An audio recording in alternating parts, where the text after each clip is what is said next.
મારું નામ વાળા ભરતસિંહ પોપટભા, ખેડૂત આગેવાન અને સામાજિક કાર્યકર. અત્યારે સ્થાનિક સ્વરાજની ચૂંટણી છે, એમાં તમામ ખેડૂતો, પશુપાલકો અને ખેતમજૂરોને અમારી બે હાથ જોડીને વિનંતી છે કે આ વખતે ભાજપને, આપણે ખેડૂતના દીકરા હોઈએ, ખેતમજૂરના દીકરા હોઈએ અને પશુપાલકના દીકરા હોઈએ, તો ભાજપને એક મત દેવાનો થતો નથી. આ વખતે આપણે ચૂંટણીમાં ભાજપને બતાવી દેવાનું છે.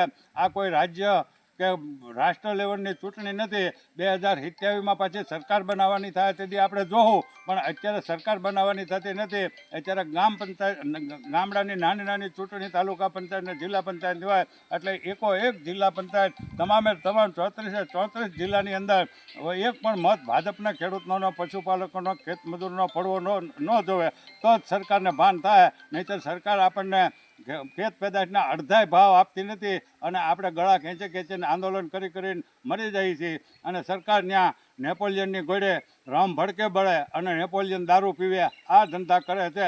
એટલે આ વખતે તમામ ખેડૂતોને અમારી વિનંતી છે, પશુપાલકો અને ખેતમજૂરોને, તમામ લોકોને, કે આ વખતે આપણે ભાજપને મત દેવો થતો નથી. આખા ગુજરાતમાંથી ભાજપને એક વખત સ્થાનિક સ્વરાજની ચૂંટણીમાંથી કાઢો. બાકી તમારે જેને દેવો હોય એને દો, આમ આદમી પાર્ટીને દો કે કોંગ્રેસને દો, પણ એક તરફી મતદાન કરવું, અડધા આમ આદમી અડધા કોંગ્રેસમાં, એવું કાંઈ કરતા નહીં. અને ખાસ કરીને આપણા મહુવા તાલુકાની અંદર તો આપણે, જો આપણામાં માનવતા હોય તો ડૉક્ટર કનુભાઈ કલથરિયાએ સભ્યનો મંચની એની ટીમ ઊભી રાખેલી છે.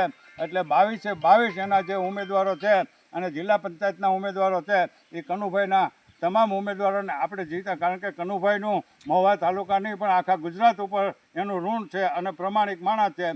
પણ જો તમારે કનુભાઈને મત ન દેવો હોય તો કોંગ્રેસને આપો, કોંગ્રેસને ન દેવો હોય તો આમ આદમીને અપાટ. પણ આખી તાલુકા પંચાયત અને જિલ્લા પંચાયત એક તરફી મતદાન થવું જોઈએ. અડધા કનુભાઈને દેવો, અડધા આમ આદમીને દેવો, અડધા કોંગ્રેસને દેવો, તો ભાજપ પછી જીતી જાય. એટલે અમારી વિનંતી છે કે આપણે એક વખત ભાજપને કાઢવી જોઈએ. ખેડૂતોને મારી નાખ્યા, કપાસનો ભાવ ન આપ્યો, ડુંગળીનો ન આપ્યો, ઘઉંમાં ન આપ્યા, કોઈ ખેત પેદાશના ભાવ ખેડૂતોને મળતા નથી. જો એની ઉપર આપણને રોષ હોય તો આ સ્થાનિક સ્વરાજની ચૂંટણીમાં આપણે ભાજપને બતાવી દેવું. બાકી ભાજપિયા બધા નાટકીય દીકરા છે. અત્યારે વિકાસના અને દારૂની કોથળીમાં અને તમને પૈસામાં અને હાડીઓ આપીને જો ભોળવી જાય અને મારી નાચનો છે, મારા કુટુંબનો છે, મારા પરિવારનો છે, એમ કરીને જો છેતરાઈ જાઓ તો પછી આપણા પાસે એ નહીં દી રહે. અને કોઈ પણ પક્ષમાં હોય એ હવાની નાચના જ હોય, કાંઈ બીજી નાચના કોઈ આવીને ઊભા ન રહેતા. એટલે ભાજપ સિવાયના જે ઉમેદવારને દેવો હોય, દુશ્મન હોય તો બીજાને દેવો, પણ ભાજપને મત ન દેવો, એવી અમારી આપ સૌને વિનંતી.